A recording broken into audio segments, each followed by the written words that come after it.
ದೇಶದಲ್ಲಿ ರಾಜ, ಶಾಲೆಯಲ್ಲಿ ಗುರು, ಪರಿವಾರದಲ್ಲಿ ತಂದೆ, ಮನೆಯಲ್ಲಿ ಸ್ತ್ರೀ ಇವರು ಎಂದಿಗೂ ಸಾಧಾರಣ ವ್ಯಕ್ತಿಗಳಲ್ಲ. ಏಕೆಂದರೆ ಅಭಿವೃದ್ಧಿ ಮತ್ತು ವಿನಾಶ ಇವೆರಡು ಇವರ ಕೈಯಲ್ಲೇ ಇರುತ್ತದೆ.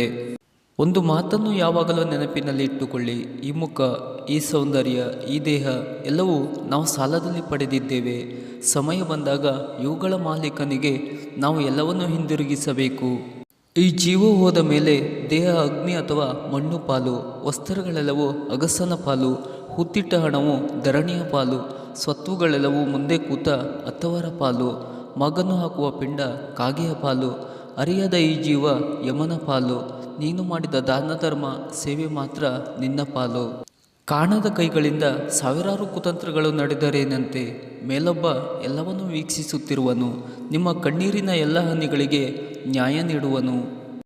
ನಮ್ಮ ಬದುಕೇ ಒಂದು ಹೋರಾಟ. ಈ ಹೋರಾಟದಲ್ಲಿ ನಾವು ಮಾಡುವ ಕಾರ್ಯವನ್ನು ನಾವು ಪ್ರಾಮಾಣಿಕವಾಗಿ ಮಾಡಬೇಕು. ಏನು ಆಗಬೇಕು ಅದು ಆಗೇ ತೀರುತ್ತದೆ. ಅದನ್ನು ತಡೆಯಲು ನಮ್ಮಿಂದ ಸಾಧ್ಯವಿಲ್ಲ. ಇನ್ನೊಬ್ಬರ ಕೆಟ್ಟ ಪರಿಸ್ಥಿತಿಯನ್ನು ನೋಡಿ ನಗಬೇಡಿ. ಸಮಯ ಒಂದೇ ರೀತಿ ಇರುವುದಿಲ್ಲ. ನಾಳೆ ನಮ್ಮ ಪರಿಸ್ಥಿತಿಯು ಹದಗೆಡಬಹುದು. ಕಾಲ ಯಾರ ಮನೆಯ ಸ್ವತ್ತಲ್ಲ. ಜಗತ್ತಿನ ಎಲ್ಲ ಕೆಲಸವನ್ನು ನಾನು ಮಾಡಬಲ್ಲೆ ಎಂಬ ಆತ್ಮವಿಶ್ವಾಸವಿರಲಿ. ಆದರೆ ಎಲ್ಲವೂ ನನ್ನಿಂದಲೇ ಆಗಿದ್ದು ಎಂಬ ಅಹಂಕಾರ ಬೇಡ ಅಷ್ಟೇ.